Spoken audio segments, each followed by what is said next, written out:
Welcome to the Mama Mudra Podcast, where the future of wellness is happiness. I'm Thompson-Duwe. I'm an entrepreneur, a mother of three, a very happy wife, a lifelong creative, and someone who has spent years chasing success, only to realize that the real success I was missing was peace. Mama Mudra was born because I saw a gap between the glossy world of wellness and the messy reality most of us live in, full of children, careers, expectations, responsibility, and this very human craving to feel good in our own skin. This podcast, this platform, these events, the studio that I sit in right now, these are my love letter to anyone who wants to redefine success as vitality, connection, and calm. Digital overstimulation is obviously a huge issue. You and I have spoken about this at length with regards to kids, because it's something that really, really worries me. And not only kids, myself, my husband, everyone that I know, really. Explain to me, I was actually explaining to Sean earlier on about the way that you explained it to me was the level of digital overstimulation that most of us experiencing these days results in a highly overdeveloped prefrontal cortex, which is the front part of your brain. If I'm getting this wrong, just this is how I think you explained it to me. Not overdeveloped, no. Oh, okay, not overdeveloped. No, okay, no. so you can explain it, but basically you were saying that it over. I'm just going to let you explain it because I'm clearly not getting it right. But basically, it's not a good thing. Digital overstimulation. Yes. No, it's not great. Our reward pathways have been designed over millennia to motivate us towards things that matter, things that will keep us alive, and things that keep us away from danger. Now, something like digital overstimulation and the apps and devices that we use today, they can absolutely hijack that system. So we've got, most of us understand that we get this assault of notifications. Every week there's a new app that you need in order to just get by in life. And these have been designed to give us very rapid, unpredictable spikes of dopamine, very much like a slot machine. And that's not an accident. That's done intentionally. Now, the problem with this is that, from prolonged use in terms of social media and how we're engaging with our digital devices, you were mentioning the prefrontal cortex. Our prefrontal cortex, the activity there tends to lower.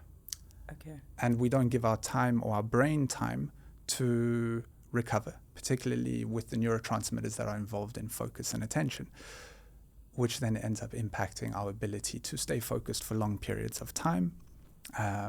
It impacts working memory and executive function. We also end up generally with a slightly more active threat centers, keeping us stressed. And again, when prefrontal cortex activity dips, that's the part of the brain responsible for delaying gratification, for regulating emotions, for controlling impulses.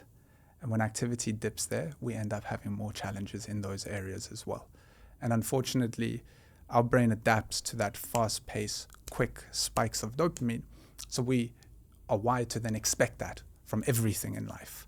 And the things that are part of normal life, like, going for a walk, reading a book, sitting quietly in nature, having a long conversation, a slow conversation with someone, those things that may sustain us on a much deeper level, we end up losing interest in them and engaging less and less in those ways, which over time, leaves us a lot unhappier, less focused, and less vital.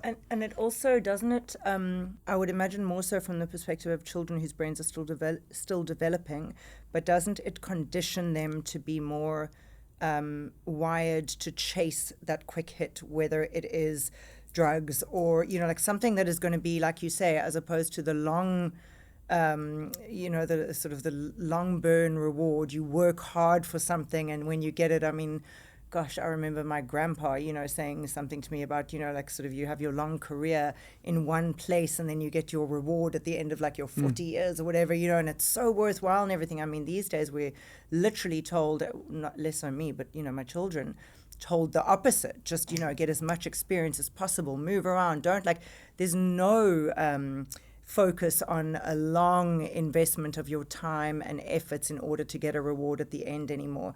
And surely the more we're conditioning that, the more we're training our brains to say, like, you know, like you say, don't do the thing that's going to make you feel maybe less good, but, you know, it might last longer, because that's not the focus anymore. It's just do whatever you want just to get a quick hit of dopamine, and that's dangerous. Yeah, if we're looking at kids and developing brains, a lot of research is pointing to the fact that it is influencing, or use of digital devices and time spent. It is influencing development. The impact of that long term, I personally, I'm not aware of yet. I know where the theory goes with it, which is yes, you will have young adults who struggle with focus and attention, who struggle with impulse control, who haven't developed a very strong ability to delay gratification, which does put them in a much more vulnerable position when it comes to life's challenges, when it comes to pursuing meaningful goals that do require time, effort, repetition, failure, consistency, that can be very boring at times. And if we don't have the ability, or if we haven't developed the ability to stay the course with that, it's very difficult to end up in a place where we are satisfied, fulfilled, where we feel like the life that we're living is a meaningful and engaging one. Yeah, which ultimately is obviously going to make it harder for people to experience happiness, because you're constantly feeling unsatisfied. Yeah, it's interesting. So what practical rituals would you recommend that people do to boost their natural, you know, serotonin, dopamine, and all of the happiness hormones? What can people do in like small manageable things? You know, obviously, I mean, ideally get 8 hours of sleep, don't wake up and switch on your phone, you know, sunlight in your eyes, all those things that we all know. But realistically, I mean, even for me, who's really trying to be on this journey, I struggle so much, you know. I was saying earlier, I wake up in the morning and I have a limited amount of time rather to get through my notifications and, you know, sort of put my to-do list together, my morning to-do list that has evolved since the nighttime to-do list that I did last night, and then went to sleep, because things move so quickly.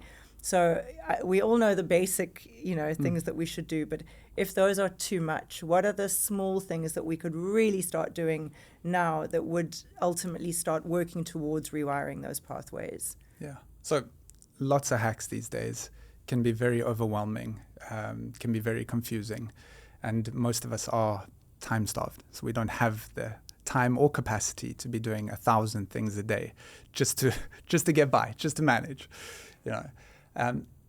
There are 3 little rituals that I absolutely love. So we put the hacks aside and we look at it through the lens of ritual.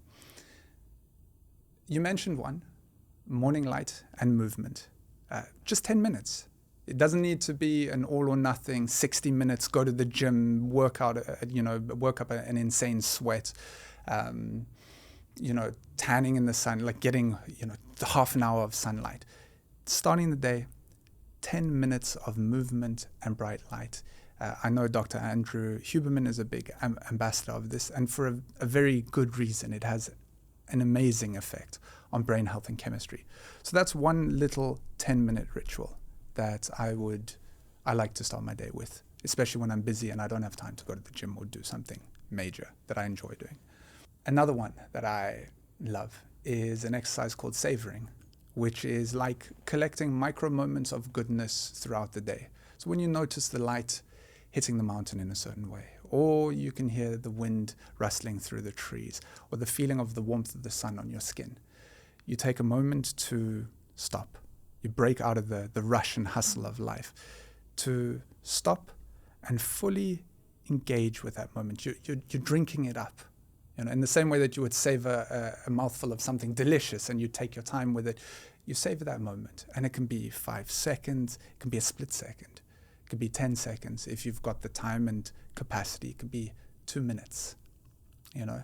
But that can have a wonderful effect on calming our nervous system and boosting our neurochemistry. That is available to all of us at any moment of the day. And we can collect like 5 of those each day. It'll make a difference. And that doesn't mean taking a photograph of it. No. Because I was just thinking, as you're saying it, I'm like, if I say that to my kids, they're going to be like, oh, I savored it. Look, that's being present in the moment. Absolutely. Yeah. You're engaging all your senses. You're slowing down. You're being deliberate. You're savoring the moment. Third, if we're looking at rituals that are easy to do, available to us all, and are really effective when it comes to improving mood and resilience over time, before we sleep, doing something called Hunt the Good Stuff, where we look back on our day and intentionally seek out 3 things that went well that day. And we write about why that happened as well. That can, over time, have an amazing effect, again, on mood and resilience. A lot of research supporting that exercise specifically. Obviously, we are going to bring you into the events, and so people are going to hear from you one-on-one in terms of how to identify their brain type. But for those people that are unable to get to the events and or are unable to come to NeuroVita, is there a way that they can do something online, tap into your systems and your processes to identify their brain type and then tailor their wellness protocol according to that brain type and what would work best for them? Yes. So I'll start with that just by saying that no brain is the same. And the assessment that you're talking about, as mentioned, is guided by over 250,000 brain scans and has been collected by Dr. Daniel Amen over decades. And he identified that there were 16 different brain types from that database. And each brain type has its own unique patterns of thought, emotion, and behavior. Right? So when we identify our brain type, that's that aha moment that you're talking about. We get a profound glimpse into who we are, why we think a certain way, why we do certain things or don't do certain things, and what we can do to optimize those systems to enjoy a better quality of life. Now, if you're unable to come to NeuroVita and do an assessment, Dr. Amen does have an online assessment. It's a very simple one. It's free to use, and it does give you a nice idea of what your brain type might be and what you could do to take better care of it. Basically, to what you can do specifically for your brain to help it thrive. Okay. And that really is the intention for anyone listening to this and wondering how we're going to involve Matt in the events. That is the intention as well, is to kind of, we're certainly not going to sit at the event and do an online, do an in-depth assessment and analysis, because it is a lengthy process. I mean, the initial consultation, I think, was 3 hours that I did with you. Well, you got the VIP treatment. Okay. It's generally 90 minutes. It was amazing, but, you obviously can't do that en masse with people. So I think that the intention is really to give them enough of a taste to understand how fascinating and broad this topic is, and get them excited to want to come and understand more. So yeah, that's going to be something to look out for, is for people to be able to meet you and ask you questions in person and hear more from you directly about what it is that we can do to optimize our brain health and wellness, specifically to try and find more happiness in our own lives. But to end, I want to ask you one thing in your own life. What small change or huge change have you made that you think has really been the biggest differentiator in terms of your emotional regulation and happiness? Sure. 2 come to mind. No pressure. No, I've got 2 that come to mind. One is going to upset people, and one others might roll their eyes at. What you're going to say. Yeah. Don't do it, Matt. Don't do it. I can avoid it. It's okay. It's okay. We all know it. Go for it. Honestly, giving up alcohol had a profound impact on my ability to self-regulate, because I had to learn how to feel a lot more confident in social situations. I had to learn how to deal with boredom, with very activating emotions, learn how to hold them, and then actually develop the neural architecture to do something about it, because there wasn't anything quick close by that could help take the edge off. So that's one. The second is meditation or a focus-based practice that helped me develop the awareness that allowed me to spot the subtle patterns that were leading to me slipping into dysregulated states, and then gave me the tools to be able to bring myself down into a more regulated state. And the more I practiced that, the more, well, we were talking about habits earlier on, the more those pathways end up ingrained. So a focus-based practice is something that I do recommend to many people, especially if they struggle with emotions. Amazing. It's so interesting to me because I have this conversation at home all the time, because we are a busy household and find ourselves often complaining about, oh God, there's so much to do, don't have any time and everything. But then the amount of time that you kind of look around and this one's just on the Instagram and that one's on the, and literally just wasting time. And I find it's so interesting that people's first reaction to what you just said is going to be time. I don't have the time. I can't find time to meditate. But if you just take those 10 to 15 minutes as a starting point away from doom scrolling and wasting time that we all do so often, and just make it more intentional, the benefits, I think, will be not so immediate, but relatively immediate and exponential. Yeah. Well, thank you. I really, really appreciate you being here today. Thanks for the invite. It's been fun. So I know it has been fun, and I'm so excited for everything we're going to do together. And I'm so excited for everyone to hear more about what you do and how there are so many ways that we can really tap into accessing our own happiness easier when you understand a little bit more about yourself. And I really do believe that that's just key in following good habits, feeling better for longer, and all of those good things that we want. Oh, yes. So thank you so much. Thank you.